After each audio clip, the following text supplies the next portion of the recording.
Hi friends, ಎಲ್ರಿಗೂ ನಮಸ್ಕಾರ. Welcome back to coffee ನಾಡು ಅಡುಗೆ. ಇವತ್ತು ನಾನು ಬೀಟ್ರೂಟ್ ಹಲ್ವಾ ಮಾಡಿ ತೋರಿಸ್ತಾ ಇದ್ದೀನಿ. ತುಂಬಾ ಸಿಂಪಲ್ಲಾಗಿ ಮಾಡ್ಬೋದು, ಅಷ್ಟೇ ಟೇಸ್ಟಿಯಾಗಿರುತ್ತೆ. ಬನ್ನಿ ಹಾಗಾದರೆ ಹೇಗೆ ಮಾಡೋದು ನೋಡೋಣ.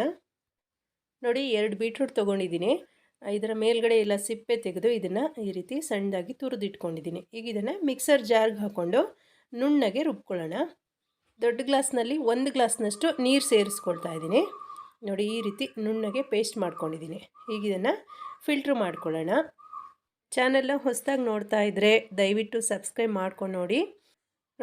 ಸ್ವಲ್ಪನೇ ನೀರು ಸೇರಿಸ್ಕೊಂಡು ನೀಟಾಗಿ ಈ ರೀತಿ ಫಿಲ್ಟ್ರ್ ಮಾಡ್ಕೊಳ್ತಾ ಇದ್ದೀನಿ. ತುಂಬ ನೀರು ಸೇರಿಸ್ಕೊಂಡು ಇದರ ರಸನ ಜಾಸ್ತಿ ಮಾಡ್ಕೋಬೇಡಿ, ಯಾಕಂದರೆ ಕುದಿಸೋದಕ್ಕೆ ತುಂಬ ಟೈಮ್ ತೊಗೊಳುತ್ತೆ. ನೋಡಿಕೊಂಡು ನೀರು ಸೇರಿಸ್ಕೊಳ್ಳಿ. ನೋಡಿ, ಇದೇ ರೀತಿ ಎಲ್ಲ ಜ್ಯೂಸ್ನು ನಾನು ತೆಗಿತಾ ಇದ್ದೀನಿ. ನೋಡಿ, ಶೋಧಿಸ್ಕೊಂಡಿದ್ದಾಗಿದೆ. ಈಗ ಒಂದು ಪ್ಯಾನ್ಗೆ ನಾನಿಲ್ಲಿ ಈ ಕಪ್ನಲ್ಲಿ ಅಳತೆ ಮಾಡಿಕೊಂಡು ಬೀಟ್ರೋಟ್ ಜ್ಯೂಸನ್ನ ಹಾಕ್ಕೊಳ್ತಾ ಇದ್ದೀನಿ. ಈ ಕಪ್ನಲ್ಲಿ 3 ಕಪ್ನಷ್ಟು ಬೀಟ್ರೋಟ್ ಜ್ಯೂಸ್ ಸಿಕ್ಕಿದೆ ನನಗೆ.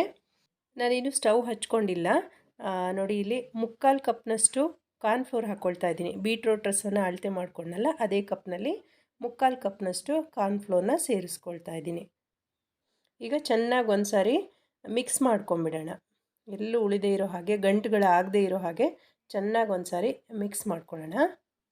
ಇದು ಗ್ಯಾಸ್ ಹಚ್ಚದೇ ಇರುವಾಗಲೇ ನಾವು ಮಿಕ್ಸ್ ಮಾಡಿಕೊಂಡ್ರೆ ಒಳ್ಳೆಯದು. ಯಾಕೆಂದರೆ ಬಿಸಿ ಆದ ತಕ್ಷಣ ಇದು ಗಟ್ಟಿಯಾಗಿಬಿಡುತ್ತೆ.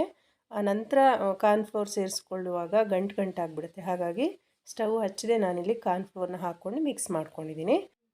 ನೋಡಿ, ಬೀಟ್ರೂಟ್ ರಸ ತೊಗೊಂಡಂಥ ಕಪ್ನಲ್ಲೇ 1 ಕಪ್ನಷ್ಟು ಸಕ್ಕರೆ ತೊಗೊಂಡಿದ್ದೀನಿ. ಇದು ದೇವಸ್ಥಾನದ ಪ್ರಸಾದದ ಸಕ್ಕರೆ, ಸ್ವಲ್ಪ ದಪ್ಪ ಇರುವಂಥದ್ದು.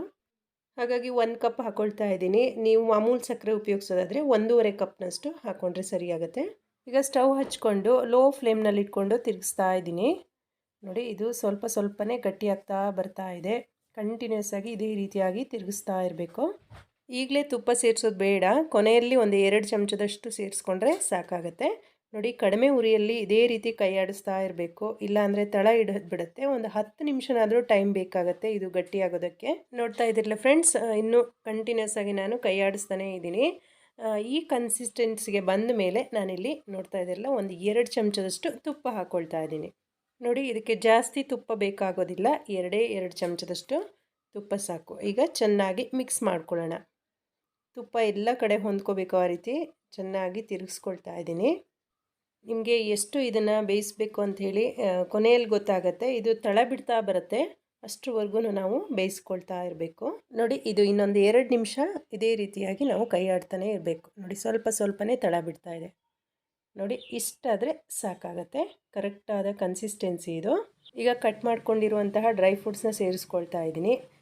ಬಾದಾಮಿ ಹಾಗೂ ಗೋಡಂಬಿ ಹಾಕ್ಕೊಂಡಿದ್ದೀನಿ. ನೀವು ಯಾವುದಿದೆಯೋ ಅದನ್ನು ಹಾಕೋಬೋದು, ಇಲ್ಲ ಸ್ಕಿಪ್ ಕೂಡ ಮಾಡ್ಬೋದು, ಪ್ಲೈನಲ್ಲೂ ಕೂಡ ಮಾಡ್ಕೋಬೋದು. ನೋಡಿ, ಸ್ವಲ್ಪ ಏಲಕ್ಕಿ ಪುಡಿ ಸೇರಿಸ್ಕೊಂಡು ಚೆನ್ನಾಗಿ ಮಿಕ್ಸ್ ಮಾಡ್ಕೊಳ್ತಾ ಇದ್ದೀನಿ. ಈಗ ರೆಡಿಯಾಗಿದೆ. ನೋಡಿ, ಸ್ಟವ್ ಆಫ್ ಮಾಡ್ಕೊಳ್ತಾ ಇದ್ದೀನಿ.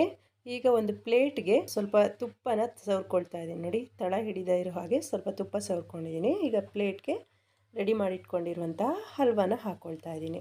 ನೋಡಿ, ನೀಟಾಗಿ ಎಲ್ಲ ಕಡೆ ಸೆಟ್ ಆಗೋ ರೀತಿ ಸ್ಪ್ರೆಡ್ ಮಾಡ್ಕೊಳ್ತಾ ಇದ್ದೀನಿ. ಈಗ ಇದನ್ನು ಒಂದು 2 ಗಂಟೆನಾದರೂ ನಾವು ತಣ್ಣಗಾಗೋದಕ್ಕೆ ಬಿಡಬೇಕಾಗತ್ತೆ. ನೋಡಿ, ಒಂದು 2 ಗಂಟೆ ಆಗಿದೆ, ತಣ್ಣಗಾಗಿದೆ. ಈಗ ಇದನ್ನು ಕಟ್ ಮಾಡೋಣ. ನಮ್ಗೆ ಬೇಕಾದ ಸೈಜ್ನಲ್ಲಿ ನಾವು ಕಟ್ ಮಾಡ್ಕೋಬೋದು. ನೋಡಿ, ತುಂಬಾ ಚೆನ್ನಾಗಿ ಬಂದಿದೆ, ತುಂಬಾ ಟೇಸ್ಟಿಯಾಗಿರುತ್ತೆ. ನೀವು ಕೂಡ ಟ್ರೈ ಮಾಡಿ ನೋಡಿ. ಹಾಗೆ ರೆಸಿಪಿ ಹೇಗೆ ಬಂದಿದೆ ಅಂತೇಳಿ ಕಮೆಂಟ್ ಬಾಕ್ಸ್ನಲ್ಲಿ ಕಮೆಂಟ್ ಮಾಡಿ. ಮತ್ತೊಂದು ಹೊಸ ವಿಡಿಯೋದೊಂದಿಗೆ ಭೇಟಿಯಾಗೋಣ. ವಿಡಿಯೋ ನೋಡಿದ್ದಕ್ಕಾಗಿ ಧನ್ಯವಾದಗಳು.